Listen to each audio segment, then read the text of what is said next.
Hi friends, అందరూ ఎలా ఉన్నారు? నేనైతే బాగున్నాను. మీరు కూడా బాగున్నారని అయితే కోరుకుంటున్నాను. మీ ముందుకైతే మంచి వీడియో అయితే వచ్చేసాను. మీకు కనెక్ట్ అవుతుంది. ఈ వీడియో చూస్తే చాలా సంతోషపడతారు. చాలామంది బాధపడుతుంటారు. వాళ్ళ కోసమే ఈ వీడియో. ప్రేమించుకున్న అమ్మాయి కోసమే ఈ వీడియో చేస్తున్నాను. మీరు చూస్తే చాలా సంతోషపడతారు. ఇప్పుడు వీడియో అయితే స్టార్ట్ చేద్దాము. ఒక అబ్బాయి ఒక అమ్మాయిని వదిలి వెళ్ళిపోతున్నాడంటే మీరు చాలా బాధపడుతుంటారు, సఫర్ అయిపోతుంటారు, ఎమోషన్లోకి వెళ్ళిపోతుంటారు, సూసైడ్ చేసుకుందాం అనుకుంటారు. అసలు ఏదేదో పిచ్చి పిచ్చిగా ఆలోచిస్తూ ఉంటారు. సర్వం వాళ్ళకి అర్పించి ఉంటారు మీరు. దాని గురించి అయితే వీడియో చేస్తున్నాను. ఫస్ట్ మా వీడియో చూసే వాళ్ళకైతే సబ్స్క్రైబ్ చేసుకోండి, లైక్ ఇవ్వండి, కామెంట్ పెట్టండి, గంట సింబల్ నొక్కడం అయితే మర్చిపోకండి. గంట సింబల్ ఎప్పుడు ఆన్లో పెట్టుకున్నారనుకో నేను ఏ వీడియో పెట్టినా మీకు నోటిఫికేషన్ వస్తుంది. సపోర్ట్ చేయండి అని మనవి చేస్తున్నాను. ఇప్పుడైతే వీడియో అయితే స్టార్ట్ చేద్దాం. ఒక అబ్బాయి నిన్ను వద్దు అని వెళ్ళిపోతున్నాడంటే నువ్వు అతనికి నీ సర్వస్వం మొత్తం అప్పచెప్పినావు. ఏంటంటే మన ఇంట్లో పర్సనల్ విషయాలు, నీ పర్సనల్ విషయాలు, అసలు నువ్వేం డ్రెస్ వేసుకుంటున్నావు, నువ్వు అసలు ఏం చేస్తున్నావు, ప్రతి ఒక్క విషయం అతనికి చెప్పినావంటే అతన్ని నువ్వు పూర్తిగా నమ్మేసినావు అన్నమాట. ఇంట్లో అమ్మ నాన్నకి కూడా చెప్పలేని విషయాలు కొన్ని విషయాలు తనతోటి పంచుకున్నావు అన్నమాట. ఇప్పుడు తను నీ లైఫ్లో నుంచి వెళ్ళిపోతున్నాడంటే నీకు చాలా బాధ అనిపిస్తుంది. ఏ పని చేసినా అసలు పని చేయాలనిపించట్లేదు. అసలు మొత్తం నీ చుట్టూత 100 మంది మనసులున్నా కూడా నీ లోకం అక్కడే ఉంటుంది. నన్ను ఎందుకు అవాయిడ్ చేస్తున్నాడు, నన్ను ఎందుకు వదిలి వెళ్ళిపోతున్నాడు అని నీ మైండ్లో ఒకటి ఫిక్స్ అయిపోయింది. నువ్వు నార్మల్ కాలేకపోతున్నావు. అసలు దానికి ఏమి చేద్దాం, అసలు పరిష్కారం ఏంది అని దాని గురించి అయితే మనం ఇప్పుడు చెప్పుకుందాము. నువ్వు చాలా తప్పు చేసినావు. ఎందుకంటే ఒక్క మనిషిని మనం నమ్మినప్పుడు అక్కడ వాళ్ళు నమ్మక ద్రోహం చేశారు మనకి. ఎందుకంటే వాళ్ళ లైఫ్లోకి నెక్స్ట్ ఏదో ఆప్షన్ వచ్చిందనమాట. వచ్చిందని కాబట్టే నిన్ను ఇక్కడ వద్దు అని వదిలేద్దాం, చిన్నగా మెల్లమెల్లగా డివైడ్ చేస్తూ ఉంటున్నారు.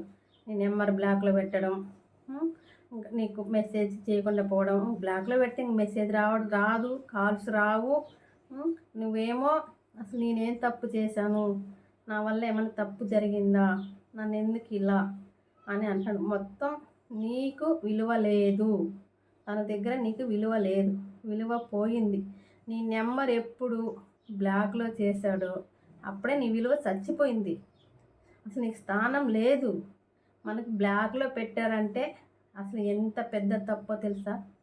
అసలు అది ఎవరు ఎలా చేస్తారో తెలుసా? బ్లాక్లో పెట్టడం అంటే చాలా, అది ఏదైనా తప్పు జరిగి ప్రాణం మీదకి వచ్చినప్పుడు ఆ నెంబర్లు అలాంటివి బ్లాక్లో చేస్తారు. నిన్ను ప్రేమించిన వాళ్ళు నీ నెంబర్ బ్లాక్లో పెట్టారంటే నువ్వంటే ఇష్టం లేదు, నువ్వంటే అస్సలు ఇష్టం లేకనే నీ నెంబరు బ్లాక్ చేసేసారు. దానికి మనం అర్థం చేసుకోవాలి. అర్థం చేసుకోకుండా మొత్తం తన లోకంలోనే మనం బ్రతుకుతున్నాం. అంటే ఇంక అదే లోకం. అసలు ఏం చేస్తున్నాడో, ఎలా ఉన్నాడో ఏంటి అని చెప్పని నువ్వు ఆ లోకంలోనే ఉంటున్నావు. కానీ అక్కడ నీ గురించి ఆలోచన లేదు. ఎందుకంటే నువ్వంటే ఇష్టం లేదు. నువ్వు కాల్ చేయకూడదని చెప్పి నీ నెంబర్ బ్లాక్లో పెట్టారు. అప్పుడు నీకు ఇక్కడ అర్థం కావట్లేదు ఎందుకు పెట్టాడు అని. అక్కడ వాళ్ళ లైఫ్లోకి వేరే వాళ్ళు ఎంట్రీ అయ్యి ఉంటారు. అక్కడ టైం స్పెండ్ చేస్తున్నారు. ఇక్కడ నీతోటి టైం స్పెండ్ చేయరు. ఎందుకు చేస్తారు? ఇంకా నువ్వు పాతదానివి అయిపోయినావు. ఇక్కడ కొత్త వాళ్ళతోటి కొద్ది రోజులు లైఫ్ చేయాలి కదా. ఇక్కడ ఏదైనా మన పాత ఒక వస్తువు కొంటాము, కొత్తలో చాలా బాగా చూసుకుంటాము. అది కొంచెం ఇంకా పాత పడే కొద్దికి దాని మీద ఇంట్రెస్ట్ పోయిద్ది. లాస్ట్కి చినిగిపోయిద్దో ఏదో ఖరాబ్ అయిపోయిందో దాన్ని పడేస్తాము. మనం కూడా అలాంటి వాళ్ళమే. మనల్ని కొత్తలో చాలా మంచిగా చూసుకుంటారు. నువ్వు లేకపోతే నేను ఉండలేను, నువ్వే నా సర్వస్వము, అంతా నువ్వే, ఏదైనా నీతోనే చెప్పుకుంటా, నువ్వు లేకపోతే అస్సలే బ్రతకలేను అని చెప్పని అట్లా మనకి మాయ మాటలు చెప్పి వాళ్ళ మాయలో పడేసుకొని లాస్ట్కి ఇలా నువ్వు వద్దని చెప్పి వదిలిపెట్టేసి వెళ్ళిపోతారు. ఆ మాటలకి నువ్వు మాయలో పడిపోయి నీ మొత్తం సర్వస్వం అంతా అప్పచెప్తావు. అప్పచెప్పినాక ఇప్పుడు మర్చిపోవాలంటే మర్చిపోలేక ఇప్పుడు ఇంకా సర్వస్వం కోల్పోయానని చెప్పని బాధపడుతూ ఉంటావు. ఏదో ఒకటి చేసుకుందామా, చనిపోదామా, ఈ జీవితం నాకొద్దు, ఈ బ్రతుకు నాకొద్దు అని చెప్పని నీ మైండ్లో లేనిపోని ఆలోచనలు అన్నీ వస్తూ ఉంటాయి. అక్కడేమో వాళ్ళు హ్యాపీగా ఉంటారు, ఇక్కడ బాధపడేది నువ్వే. ఎందుకు అదే వాళ్ళ లైఫ్లోకి కొత్త వాళ్ళు వచ్చారు కాబట్టి కొత్త మోజులో వాళ్ళు ఉంటారు. మనం ఇక్కడేమో నువ్వే నా సర్వస్వం అని చెప్పని నమ్మకంతో ఇక్కడ నువ్వు ఉంటావు. అది వాళ్ళు చేసే తప్పు ఏంటంటే నెక్స్ట్ ఒక 1 మంత్ అయిపోయినాక మళ్ళీ వాళ్ళ లైఫ్లోకి నిన్ను ఎలా చేశారో తర్వాత వాళ్ళు కూడా అలాగే చేస్తారు. మళ్ళీ ఇంకొకరు, తర్వాత ఇంకొకరు, అలా చేసుకుంటూ పోతారు. అలాంటి వాళ్ళు నమ్మించి గొంతు కోసే టైపు. అలాంటి వాళ్ళని నమ్మడం మన పిచ్చితనము. కానీ ఫస్ట్ మనకు తెలియదు కదా, వాళ్ళ మాయ మాటలకి పడిపోయి మనం మన జీవితం సర్వనాశనం చేసుకుంటాము. వాళ్ళేమో అట్లా ఎన్నెన్నో జీవితాలతోటి వాళ్ళు ఆడుకుంటూ ఉంటారు. అది మనకు తెలవక వాళ్ళ దృష్టిలో నువ్వు చీప్ అండ్ బెస్ట్, నీకు విలువ లేదు, నువ్వు చులకన అయిపోయినావు, అసలు నువ్వంటే వాళ్ళకి లెక్క లేదు. అందుకనే నిన్ను వాళ్ళు అవాయిడ్ చేస్తున్నారు. నువ్వు వద్దు అని చెప్పలేక ఏదో పాత మనిషివి కాబట్టి కొంచెం కొంచెం నీతోటి మాట్లాడినట్టు మాట్లాడడం, అక్కడ ఎక్కువ ఇంపార్టెంట్ ఇస్తారు వాళ్ళు. ఎందుకు, కొత్త వాళ్ళు కాబట్టి. నీకు కూడా అలాగే ఇచ్చింటారు కదా ఫస్ట్ కొత్తలో, ఇదే టైపు అక్కడ ఇస్తారు. ఇప్పుడు అక్కడ కొద్ది రోజులు అయినాక మళ్ళీ అక్కడ ఏదో ఒకటి తేడా వచ్చిందనుకో మళ్ళీ నీ కాడికే వస్తారు. అప్పుడు నీ కాడికి వచ్చినప్పుడు నువ్వు అసలు విలువ ఇవ్వకూడదు. మళ్ళీ వచ్చారు, మళ్ళీ మాట్లాడుతున్నారు, మళ్ళీ మనం కనెక్ట్ అయిపోదామని చెప్పని మనం వెళ్ళామనుకో ఇంకా అలసైపోతాం, ఇంకా సులభంగా చూస్తాం, ఇంకా మనకు విలువ ఉండదు. అలాంటి వాళ్ళని మనం వద్దు వాళ్ళు అనుకున్నప్పుడు మనం కూడా కొంచెం కొంచెం తగ్గుకుంటూ రావాలి. మర్చిపోవడానికి ట్రై చేయాలి, కొత్త జీవితంలోకి అడుగు పెట్టాలి.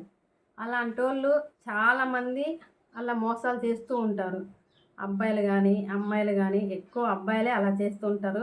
అమ్మాయిలు ఇంకా బాధపడుకుంటూ ఇలా లైఫ్ అంతా వేస్ట్ చేసుకుంటూ ఉంటారు. ఇప్పుడు నీ నెంబరు బ్లాక్ పెట్టాడంటే, అసలు చెప్పాను కదా బ్లాక్ గురించి, బ్లాక్ అంటే ఇంకా మన జీవితమే బ్లాక్ అయిపోయినట్టు. మనం ఏమనుకుంటాం, అక్కడ ఏ పరిస్థితిలో మనం నెంబర్ బ్లాక్లో పెట్టారు అనుకుంటాం.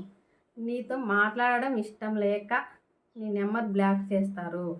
చెప్పాను కదా, ఏదైనా బ్లాక్ చేశారంటే ఏదైనా ప్రమాదకరమైన వస్తేనే బ్లాక్ చేస్తారు. ఇప్పుడు నిన్ను ప్రేమించిన వాళ్ళ నెంబర్ బ్లాక్ చేశారంటే దానికి అర్థం చేసుకోవాలి మనం, అబ్బాయిలు కానీ అమ్మాయిలు కానీ. ఇప్పుడు మనల్ని మోసం చేస్తున్నారు, నిన్ను వద్దనుకున్నప్పుడు మనం ఇంకా దాని గురించి ఆలోచించడం మానేసి ఎలా చేయాలి ఏంటి అని చెప్పని మన మైండ్లో ఒకటి ఫిక్స్ చేసుకోవాలి. ఫిక్స్ చేసుకొని మనమే దారి ఎత్తుకోవాలి. వద్దనుకునే వాళ్ళ గురించి కాళ్ళు పట్టుకొని బ్రతిమిలాడాల్సిన అవసరం నీకు లేదు. వాళ్ళు వద్దనుకున్నప్పుడు నువ్వు కూడా వద్దని చెప్పని ఫిక్స్ అయిపో. అంతేగాని అలాంటి నీ లైఫ్లో ఉన్న నీకు ఎప్పటికైనా ప్రాబ్లమే, నీకు ఎప్పటికైనా నష్టమే. అలాంటి వాళ్ళు మోసం దగ కుట్ర అన్నీ ఉంటాయి అలాంటి వాళ్ళకి. అందుకే దయచేసి అలాంటి వాళ్ళని ఎవ్వరు నమ్మకూడదు. నమ్మి మోసపోయి ఇలా జీవితాలు ఆగం చేసుకోకూడదు. వద్దు అనుకున్న వాళ్ళని వదిలిపెట్టేసి సైలెంట్గా ఉండడమే. అసలు ఈ వీడియో నచ్చితే మీరేమనుకుంటున్నారో కామెంట్లో అయితే కామెంట్ పెట్టండి. Bye bye.